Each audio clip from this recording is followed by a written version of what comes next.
This is the purpose of your life and the purpose of God's call and election in your life. This is the great promises in the Bible that God calls you to obtain His kingdom and glory. എനിക്കായൊരു ഭവനം ഉയരെ ഉയരെ ഒരുങ്ങിയിടുന്നു ദൈവസന്നിധിയിൽ ദൈവത്തിൻ കയ്യാൽ നിർമ്മിതമാം ഭവനം ഒരുങ്ങിയിടുന്നു അങ്ങുയരെ. എനിക്കായൊരു ഭവനം ഉയരെ ഉയരെ ഒരുങ്ങിയിടുന്നു ദൈവസന്നിധിയിൽ ദൈവത്തിൻ കയ്യാൽ നിർമ്മിതമാം ഭവനം ഒരുങ്ങിയിടുന്നു അങ്ങുയരെ. പതിനായിരങ്ങളിൽ സുന്ദരനെ ഞാൻ കാണുമേ, തേജോമയനാമൻ പിതാവിനെ ഞാൻ കാണുമേ. പതിനായിരങ്ങളിൽ സുന്ദരനെ ഞാൻ കാണുമേ, തേജോമയനാമൻ പിതാവിനെ ഞാൻ കാണുമേ.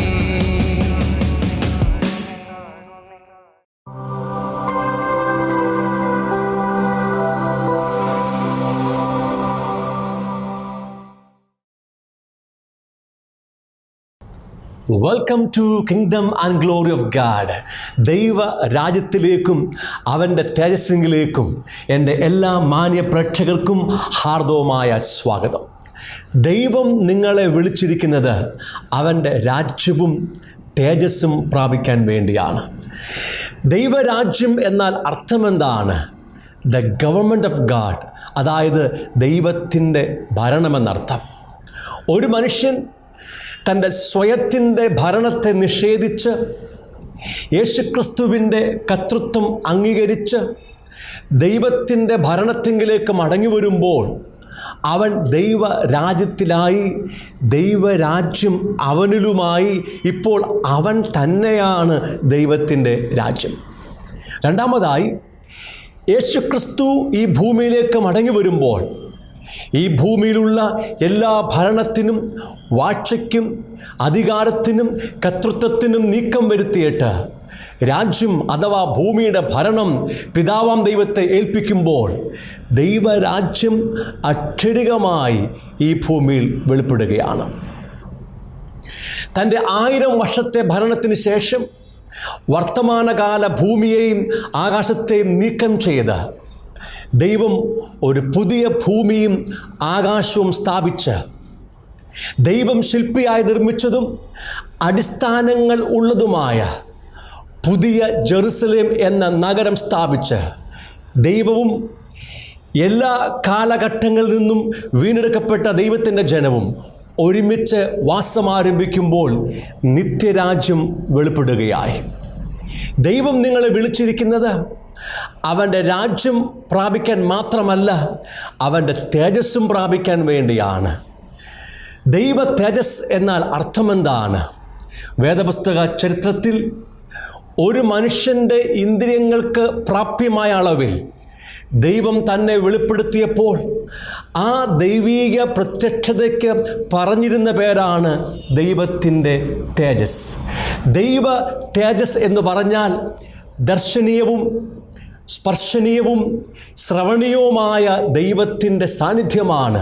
The visible, tangible and the audible presence of God. മറ്റൊരു രീതിയിൽ പറഞ്ഞാൽ ദൈവജീവൻ്റെ സമ്പൂർണമായ പ്രകടീകരണമാണ് അവൻ്റെ തേജസ്. ദൈവ തേജസ് എന്ന് പറഞ്ഞാൽ ദൈവം തന്നെയാണ്. ഒരു ദൈവ പൈതലിൻ്റെ യഥാർത്ഥമായ അനുഗ്രഹവും അവകാശവും ഈ ഭൂമിയിലുള്ള യാതൊരു നന്മകളുമല്ല. സ്വർഗത്തിൽ ചെല്ലുമ്പോൾ ലഭിക്കാൻ പോകുന്ന വിശേഷമേറിയ പ്രതിഫലങ്ങളോ പുതിയ ജെറുസലേം ലഭിക്കാൻ പോകുന്ന ശ്രേഷ്ഠമേറിയ ഭവനങ്ങളോ അവൻ്റെ അനുഗ്രഹമോ അവകാശമോ അല്ല. ഒരു ദൈവ പൈതലിൻ്റെ യഥാർത്ഥ അനുഗ്രഹവും അവകാശവും ദൈവം തന്നെയാണ്, അഥവാ ദൈവത്തിൻ്റെ തേജസ്സാണ്. വേദപുസ്തകത്തിലെ എല്ലാ ഉപദേശങ്ങളും ദൈവരാജ്യത്തിൻ്റെയും ദൈവ തേജസ്സിൻ്റെയും അടിസ്ഥാനത്തിലാണ് ദൈവം വെളിപ്പെടുത്തിയിരിക്കുന്നത്. വീണ്ടും ഒരിക്കലൂടെ ദൈവ രാജ്യത്തിലേക്കും അവൻ്റെ തേജസ്സിലേക്കും നിങ്ങൾക്കേവർക്കും ഹാർദവമായ സ്വാഗതം. ദൈവനീതിയെക്കുറിച്ചുള്ള പഠനത്തിൻ്റെ 54-ാം എപ്പിസോഡിലേക്ക് നാം പ്രവേശിക്കുകയാണ്. യേശുക്രിസ്തുവിലുള്ള വിശ്വാസത്തെ ദൈവം നീതിയായി കണക്കിട്ട് ആ ദൈവനീതിയാൽ അവൻ നമ്മെ നീതീകരിച്ച് പാപം ചെയ്തിട്ടില്ലാത്തവനായി കണക്കാക്കി നമ്മുടെ പാപി എന്ന പേരിനെ നീക്കം ചെയ്ത് സ്വർഗത്തിലെ ബഹുമാനപ്പെട്ട കോടതി നമ്മെ തൻ്റെ നീതിമാന്മാരായി പ്രഖ്യാപിച്ചിരിക്കുകയാണ്. ദൈവനീതി പ്രാപിച്ച് ദൈവനീതിബോധത്തിൽ തുടരുന്ന ഏതൊരു വ്യക്തിയുടെയും ഹൃദയത്തിൽ ദൈവനീതിയുടെ കവചമുണ്ട്. പാപത്തിൻ്റെ സ്വാധീനത്തിൽ നിന്നും മനസ്സാക്ഷിയുടെ കുറ്റബോധത്തിൽ നിന്നും തുടർന്നു വരുന്ന പിശാചിൻ്റെ എല്ലാ തന്ത്രങ്ങളിൽ നിന്നും ഈ നീതിയുടെ കവചം അവൻ്റെ ഹൃദയത്തെയും മനസ്സാക്ഷിയെയും സമ്പൂർണ്ണമായി സംരക്ഷിക്കുകയാണ്. ഇനി പാപത്തിന് അവൻ്റെ മനസ്സാക്ഷിയെ സ്വാധീനിച്ച് കുറ്റബോധത്തിലാക്കി പീഡിപ്പിക്കാൻ കഴിയത്തില്ല. അവൻ സ്ഥിരമായി ദൈവിക നീതിബോധത്തിൽ ജീവിക്കുന്നവനാണ്. ഇവൻ ഏതു സമയത്തും ദൈവകൃപാസനത്തിലേക്ക് പ്രവേശനമുണ്ട്. ദൈവത്തോട് അടുക്കുന്നതിൽ ഇനി അവന് ഭയമില്ല, കുറ്റബോധമില്ല. പിശാചിൻ്റെ തന്ത്രങ്ങളെ എതിർക്കുവാൻ അവന് ശക്തിയുണ്ട് എന്ന് നാം വ്യക്തമായി കണ്ടു കഴിഞ്ഞു. എബ്രായ ലേഖനം 10-ാം അധ്യായത്തിൻ്റെ 19-ാം വാക്യത്തിൽ ദൈവകൃപാസനത്തിലേക്ക് നമ്മെ ധൈര്യത്തോടെ അടുപ്പിക്കുന്ന 3 വിഷയങ്ങളെ നാം പഠിക്കാൻ തുടങ്ങി. അതിൽ ഒന്നാമത്തേത് യേശുക്രിസ്തുവിൻ്റെ ശരീരമാണ്. രണ്ടാമത്തേത് വാക്യം 20-ൽ തൻ്റെ രക്തത്താൽ വിശുദ്ധ മന്ദിരത്തിലേക്കുള്ള പ്രവേശനത്തിന് ധൈര്യമുണ്ടെന്ന് രേഖപ്പെടുത്തിയിരിക്കുകയാണ്. അതായത് ദൈവകൃപാസനത്തിലേക്ക് ധൈര്യത്തോടെ കടന്നു വരുവാൻ, നമ്മുടെ ജീവിതത്തിൽ പാപമുള്ളപ്പോൾ തന്നെ വിശുദ്ധനും നീതിമാനുമായ ദൈവസന്നിധിയിലേക്ക് ധൈര്യത്തോടെ കടന്നു വരുവാൻ നമ്മെ സഹായിക്കുന്ന രണ്ടാമത്തെ സംഗതി അത് യേശുക്രിസ്തുവിൻ്റെ രക്തമാണ്. യേശുക്രിസ്തുവിൻ്റെ രക്തത്തിൻ്റെ പ്രാധാന്യങ്ങൾ എന്തൊക്കെയാണ്? ദൈവകോടതിയുടെ വിശുദ്ധമായ നിയമപ്രകാരം ദൈവത്തിൻ്റെ നിയമം ലംഘിച്ച ഏതൊരു വ്യക്തിയും മരണം അനുഭവിക്കേണ്ടതാണ്. അവൻ നിത്യമായി നരകത്തിൽ ജീവിക്കാൻ വിധിക്കപ്പെട്ടിരിക്കുകയാണ്. എന്നാൽ ദൈവകോടതിയുടെ വിശുദ്ധമായ നിയമപ്രകാരം പാപരഹിതനായ ഒരു വ്യക്തി തൻ്റെ ജീവൻ അഥവാ തൻ്റെ രക്തം പാപം ചെയ്തവൻ്റെ ജീവൻ്റെ മറുവിലയായി ദൈവത്തിന് കൊടുത്താൽ അവൻ്റെ ജീവനെ മരണത്തിൽ നിന്നും വിടുവിക്കാമെന്നുള്ളത് ദൈവകോടതിയുടെ നിയമമാണ്. അങ്ങനെ യേശുക്രിസ്തു സകല മനുഷ്യവർഗത്തിനും പകരക്കാരനായിട്ട് വന്ന് അവൻ്റെ രക്തം അഥവാ അവൻ്റെ ജീവൻ മറുവിലയായി, വീണ്ടെടുപ്പ് വിലയായി ദൈവത്തിന് അർപ്പിച്ചു എന്ന് വചനം നമ്മെ പഠിപ്പിക്കുകയാണ്. തിമോഥെയോസിൻ്റെ 1-ാമത്തെ ലേഖനം 2-ാം അധ്യായത്തിൽ 5-6 വാക്യങ്ങൾ ഇങ്ങനെ പറഞ്ഞിരിക്കുന്നു: ദൈവം ഒരുവനല്ലോ, ദൈവത്തിനും മനുഷ്യർക്കും മധ്യസ്ഥനും ഒരുവൻ, എല്ലാവർക്കും വേണ്ടി മറുവിലയായി തന്നെത്താൻ കൊടുത്ത മനുഷ്യനായ ക്രിസ്തു യേശു തന്നെ. യേശുക്രിസ്തു സകല മനുഷ്യർക്കും പകരമായി തന്നെത്താൻ ദൈവത്തിന് മറുവിലയായി കൊടുത്തു. മനുഷ്യജീവൻ്റെ വീണ്ടെടുപ്പിനു വേണ്ടി, മനുഷ്യജീവൻ്റെ വിടുതലിനു വേണ്ടി അവനെ തന്നെ അഥവാ അവൻ്റെ ജീവൻ, അവൻ്റെ രക്തം അർപ്പിച്ചു എന്ന് വചനം രേഖപ്പെടുത്തിയിരിക്കുകയാണ്. യേശുക്രിസ്തുവിൻ്റെ ജീവൻ അഥവാ യേശുക്രിസ്തുവിൻ്റെ രക്തം ആർക്കാണ് കൊടുത്തത്? എനിക്കും നിങ്ങൾക്കും വേണ്ടിയാണ് കൊടുത്തത്. പക്ഷേ ഈ രക്തം അർപ്പിച്ചത് ആർക്കു വേണ്ടിയാണ്? എബ്രായ ലേഖനം 9-ാം അധ്യായം 14-ാം വാക്യം, നിത്യാത്മാവിനാൽ ദൈവത്തിന് തന്നെത്താൻ നിഷ്കളങ്കനായി അർപ്പിച്ച ക്രിസ്തുവിൻ്റെ രക്തം, അതായത് യേശുക്രിസ്തുവിൻ്റെ രക്തം ദൈവത്തിന് അർപ്പിച്ചു എന്ന് ഈ വചനം വ്യക്തമായി പറയുകയാണ്. എന്തുകൊണ്ടാണ് നമ്മുടെ ജീവൻ്റെ മറുവിലയായി യേശുവിൻ്റെ രക്തം പിതാവാം ദൈവത്തിന് അർപ്പിക്കുന്നത്? വ്യക്തമാക്കാം. നാം എല്ലാവരും ദൈവത്തിൻ്റെ നിയമങ്ങൾ ലംഘിച്ചവരാണ്. നാം പാപം ചെയ്തത് ദൈവത്തിനെതിരാണ്. ദൈവത്തിൻ്റെ കോടതിയുടെ വിശുദ്ധമായ നിയമങ്ങളാണ് നാം ലംഘിച്ച് പാപം ചെയ്ത് പാപികളായിത്തീർന്നത്. അങ്ങനെ പാപം ചെയ്ത് നാം ദൈവക്രോധത്തിൽ വീണുപോയി, ദൈവത്തിൻ്റെ കരങ്ങളിൽ വീണുപോയവരാണ്. ദൈവകോടതിയുടെ ശിക്ഷയായ നിത്യമരണത്തിനായി നാം വിധിക്കപ്പെട്ടിരിക്കുകയാണ്. ഇനി നമ്മെ വിലയ്ക്ക് വാങ്ങേണ്ടത് ദൈവത്തിൻ്റെ കയ്യിൽ നിന്നാണ്. നമ്മെ വിലയ്ക്ക് വാങ്ങേണ്ടത് ദൈവക്രോധത്തിൽ നിന്നാണ്. നമ്മെ വിലയ്ക്ക് വാങ്ങേണ്ടത് ദൈവിക ന്യായവിധിയിൽ നിന്ന്, നിത്യമായ മരണത്തിൽ നിന്നാണ്. യേശുക്രിസ്തു അവൻ്റെ ജീവൻ, അവൻ്റെ രക്തം നമ്മുടെ ജീവൻ്റെ പകരം വിലയായി പിതാവാം ദൈവത്തിന് കൊടുത്തിട്ട് അവൻ്റെ കയ്യിൽ നിന്നും, ദൈവിക ക്രോധത്തിൽ നിന്നും, ന്യായവിധിയിൽ നിന്നും, മരണത്തിൽ നിന്നും നമ്മെ വിലയ്ക്ക് വാങ്ങിയിരിക്കുകയാണ്. എഫീസ് ലേഖനം 5-ാം അധ്യായത്തിൽ 1-ാം വാക്യം പറഞ്ഞിരിക്കുന്നത്, ആകയാൽ പ്രിയമക്കൾ എന്ന പോലെ ദൈവത്തെ അനുകരിപ്പീൻ. ക്രിസ്തുവും നിങ്ങളെ സ്നേഹിച്ച് നമുക്ക് വേണ്ടി തന്നെത്താൻ ദൈവത്തിന് സൗരഭ്യവാസനയായ വഴിപാടും യാഗവുമായി അർപ്പിച്ചു. ക്രിസ്തു നമ്മെ സ്നേഹിച്ചതുകൊണ്ട് അവൻ തന്നെ ദൈവത്തിന് അർപ്പിച്ചു. അവൻ്റെ ജീവൻ അഥവാ അവൻ്റെ രക്തം പിതാവാം ദൈവത്തിന് അർപ്പിച്ചുവെന്ന് ഈ വചനങ്ങളിലൂടെ പരിശുദ്ധാത്മാവ് വ്യക്തമായി നമ്മെ പഠിപ്പിക്കുകയാണ്. യേശുവിൻ്റെ രക്തത്തിൻ്റെ പ്രാധാന്യമാണ് ഞാൻ പറഞ്ഞു വരുന്നത്. ധൈര്യത്തോടെ ദൈവകൃപാസനത്തിന് അടുത്തു വരുവാൻ നമ്മെ സഹായിക്കുന്നത് യേശുവിൻ രക്തമാണ്. കാരണം യേശു തൻ്റെ രക്തം പിതാവാം ദൈവത്തിന് കൊടുത്തിട്ട് അവൻ്റെ കോപത്തിൽ നിന്നും ന്യായവിധിയിൽ നിന്നും നമ്മുടെ ജീവനെ വിലയ്ക്ക് വാങ്ങി വീണ്ടെടുത്തിരിക്കുകയാണ്. എബ്രായ ലേഖനം 9-ാം അധ്യായത്തിൻ്റെ 12-ാം വാക്യത്തിൽ പറഞ്ഞിരിക്കുന്നത്, ആട്ടുകൊറ്റന്മാരുടെയും പശുക്കിടാക്കളുടെയും രക്തത്താലല്ല, സ്വന്തം രക്തത്താൽ തന്നെ ഒരിക്കലായിട്ട് വിശുദ്ധ മന്ദിരത്തിൽ പ്രവേശിച്ച് എന്നേക്കുമുള്ളൊരു വീണ്ടെടുപ്പ് സാധിപ്പിച്ചു. യേശുക്രിസ്തുവിൻ്റെ രക്തം പിതാവാം ദൈവത്തിന് അർപ്പിച്ചിട്ട് തൻ്റെ രക്തത്താൽ വിശുദ്ധ മന്ദിരത്തിൽ പ്രവേശിച്ച് എന്നേക്കുമായി നമ്മെ വീണ്ടെടുത്തിരിക്കുകയാണ്. യേശുവിൻ്റെ രക്തം നമ്മെ നിത്യമായി വീണ്ടെടുത്തിരിക്കുകയാണ്.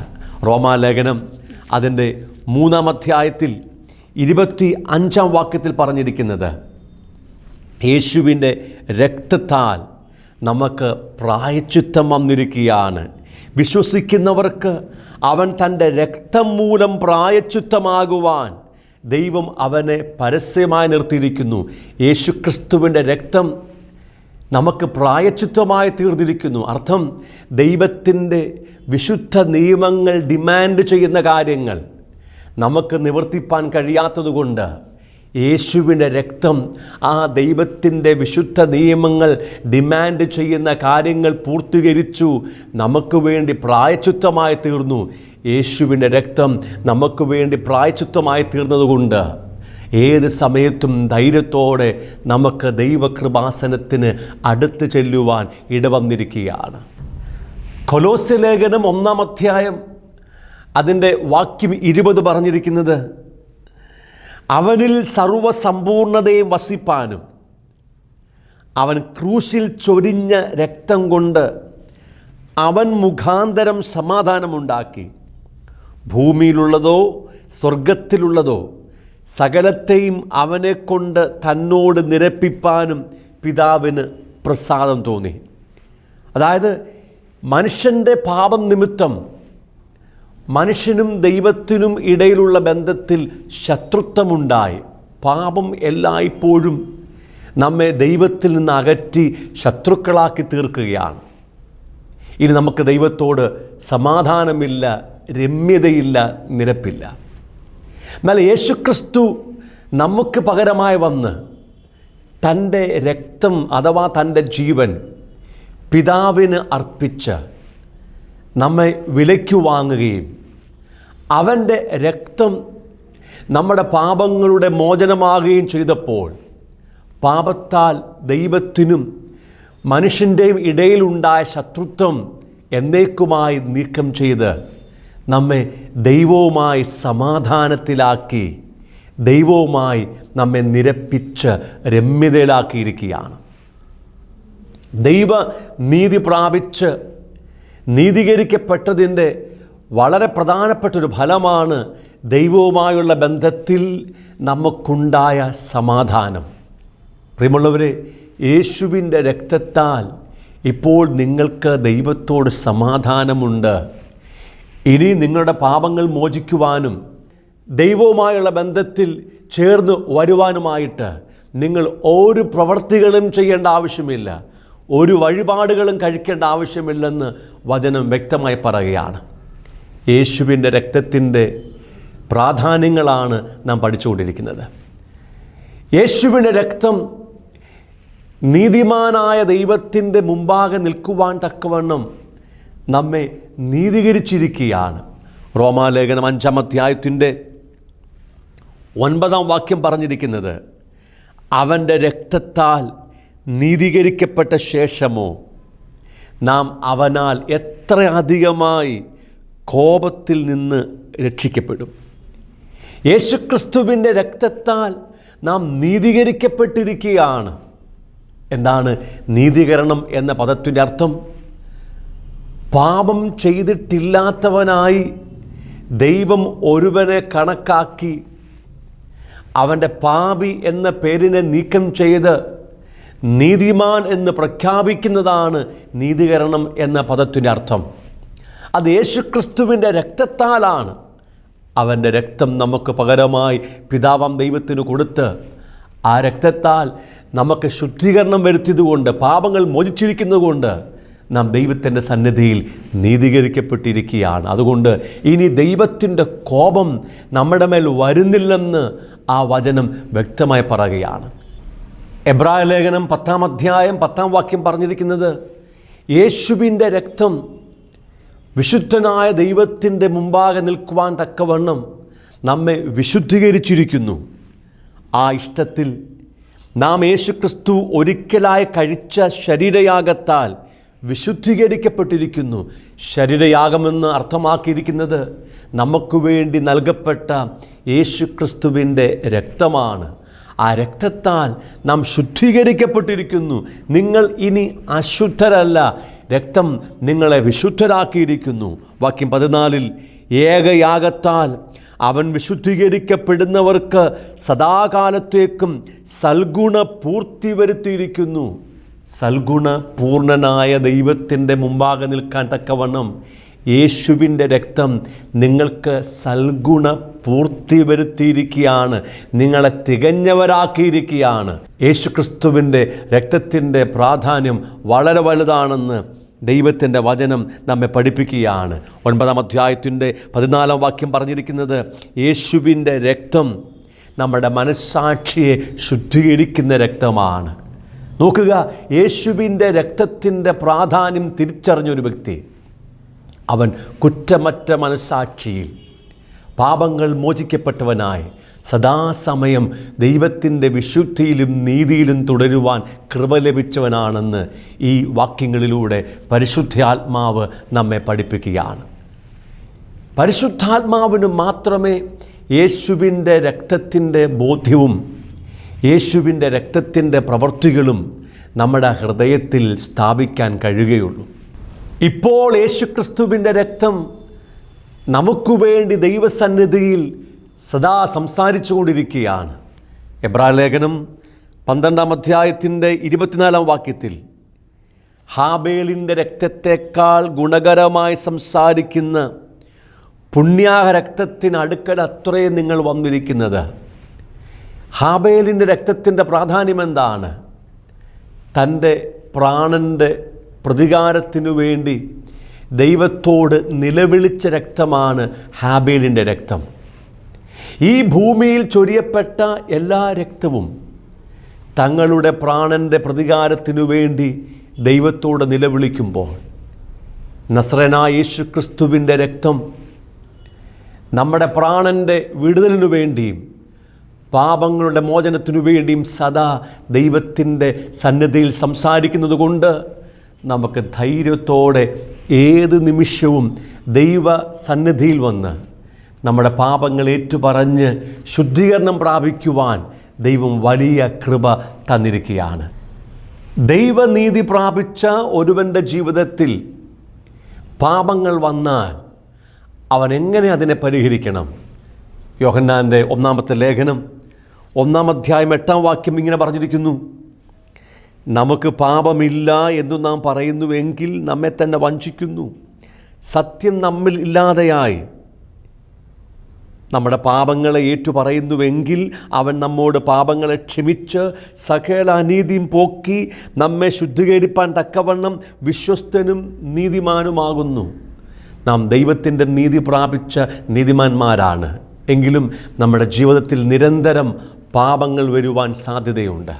ആ പാപങ്ങൾ വരുമ്പോൾ ധൈര്യത്തോടെ യേശുക്രിസ്തുവിൻ്റെ ശരീരത്തിലും രക്തത്തിലും ആശ്രയിച്ച് ദൈവസന്നിധിയിൽ വന്ന് നമ്മുടെ പാപങ്ങളെക്കുറിച്ച് അനുദപിച്ച് പാപങ്ങളെ ഏറ്റുപറയുമ്പോൾ 7-ാം വാക്യം പറഞ്ഞിരിക്കുന്നത് അവൻ്റെ പുത്രനായ യേശുവിൻ്റെ രക്തം സകല പാപവും പോക്കി നമ്മെ ശുദ്ധീകരിക്കുകയാണ്.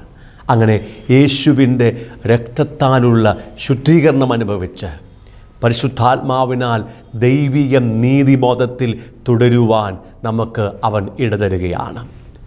യേശുക്രിസ്തുവിൻ്റെ രക്തത്തിൻ്റെ ഈ എല്ലാ സവിശേഷതകളെയും പ്രഖ്യാപിക്കാൻ വേണ്ടിയാണ് ദൈവം തൻ്റെ സഭയിൽ തിരുവത്താഴ ശുശ്രൂഷ സ്ഥാപിച്ചിരിക്കുന്നത്.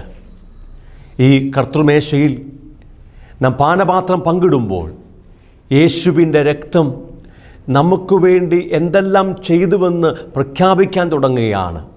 അവൻ്റെ രക്തത്തെ ഓർക്കുകയും ആ രക്തത്തിൻ്റെ നന്മകളെ പ്രഖ്യാപിക്കുകയും അവൻ്റെ രക്തവുമായുള്ള ബന്ധം നാം ആചരിക്കുകയും ചെയ്യുന്ന സമയമാണ് കർത്താവിൻ്റെ മേശ. പ്രിയമുള്ളവരെ, യേശുവിൻ്റെ രക്തത്താൽ നിങ്ങൾക്കേവർക്കും ധൈര്യത്തോടെ ദൈവസന്നിധിയിലേക്ക് പ്രവേശനമുണ്ടെന്ന് പരിശുദ്ധാത്മാവ് ഈ വചനങ്ങളിലൂടെ നിങ്ങളെ പഠിപ്പിക്കുകയാണ്. അതുകൊണ്ട് ക്രിസ്തുവിൻ്റെ രക്തത്തിലൂടെയും ശരീരത്തിലൂടെയും പാപങ്ങൾ മോചിക്കപ്പെട്ടവരായി നമുക്ക് ഒരുമിച്ച് ധൈര്യത്തോടെ സ്വർഗീയ പിതാവിൻ്റെ സന്നിധിയിലേക്ക് പ്രവേശിക്കാം. കിങ്ഡം ആൻഡ് ഗ്ലോറി മിനിസ്ട്രീസിൻ്റെ ആഫ്രിക്കൻ മിഷനിലേക്ക് എൻ്റെ എല്ലാ മാന്യപ്രേക്ഷകർക്കും ഹാർദവമായ സ്വാഗതം. ആഫ്രിക്കയുടെ മിക്ക രാജ്യങ്ങളിലും തുടരുന്ന ആഭ്യന്തര യുദ്ധങ്ങളിൽ നിന്നും അഭയാർത്ഥികളായി യുഗാണ്ടയിൽ ജീവിക്കുന്ന 40 ലക്ഷത്തിലധികം വരുന്ന ജനങ്ങളുടെ മധ്യത്തിലാണ് നമ്മുടെ പ്രവർത്തനങ്ങൾ ഇപ്പോൾ നടന്നുകൊണ്ടിരിക്കുന്നത്. യുദ്ധത്തിൻ്റെയും ബലാത്സംഗത്തിൻ്റെയും കടുത്ത ഭീതിയിലും ആകുലതയിലും കഴിയുന്ന ഒരു കൂട്ടം ജനം ഒരു പ്ലാസ്റ്റിക് ഷീറ്റിൻ്റെ മറയിലും മൺകൂടാരങ്ങളിലും ശിഷ്ടായുസ് മുഴുവൻ അന്തി ഉറങ്ങുവാൻ വിധിക്കപ്പെട്ടവർ. ശരിയായ അളവിലുള്ള പോഷകാഹാരമോ വസ്ത്രമോ വിദ്യാഭ്യാസമോ ആധുനിക ചികിത്സാ സംവിധാനങ്ങളോ ഇവർക്ക് ഇപ്പോഴും അന്യമാണ്. വളരെ ശോചനീയമായ പരിസ്ഥിതിയിൽ കേവലം മൃഗങ്ങളെപ്പോലെ ജീവിതം തള്ളി നീക്കുവാൻ വിധിക്കപ്പെട്ട മാനസിക ശാരീരിക വൈകല്യങ്ങൾക്ക് അടിമയായവരും അനാഥരുമായ ആയിരങ്ങൾ ഇതിൻ്റെ മധ്യത്തിലുണ്ട്. ഹ്യൂമൻ ട്രാഫിക്കിംഗ്, ലൈംഗിക ചൂഷണവും നിർബാധം തുടരുന്ന ഇവിടെ മാനസിക വൈകല്യങ്ങളുള്ള കുഞ്ഞുങ്ങൾ പോലും പിച്ചു ചീന്തപ്പെടുന്ന ദാരുണ സംഭവങ്ങൾ വിരളമല്ല. കുട്ടികൾ ഉൾപ്പെടെ ജലത്തിനായി ദീർഘമണിക്കൂറുകൾ കാത്തു നിൽക്കുന്നത് നിത്യകാഴ്ചയാണ്. ഈ ജനത്തിന് ആശ്വാസവും ധൈര്യവും പകർന്നുകൊണ്ട് 25ഓളം വരുന്ന നമ്മുടെ മിഷൻ പ്രവർത്തകർ ഭവനങ്ങൾ സന്ദർശിക്കുകയും വചനം പഠിപ്പിക്കുകയും ഇവർക്കായി പ്രാർത്ഥിക്കുകയും ചെയ്യും. ഗ്ലോറിയസ് കിഡ്സ് കാസിൽ എന്ന പേരിൽ മാനസിക വൈകല്യങ്ങൾ ഉള്ള കുഞ്ഞുങ്ങളുടെ പുനരധിവാസത്തിനായുള്ള ഒരു സ്ഥാപനവും നാം ആരംഭിച്ചിട്ടുണ്ട്. ആഫ്രിക്കയുടെ വിവിധ രാജ്യങ്ങളിലേക്ക് സുവിശേഷ ദൗത്യവുമായി മിഷണർമാരെ അയക്കുന്നതിനായി ബൈബിൾ ട്രെയിനിങ് സെൻ്ററിൻ്റെ നിർമ്മാണ പ്രവർത്തനങ്ങൾ ഇവിടെ പുരോഗമിച്ചുകൊണ്ടിരിക്കുന്നു.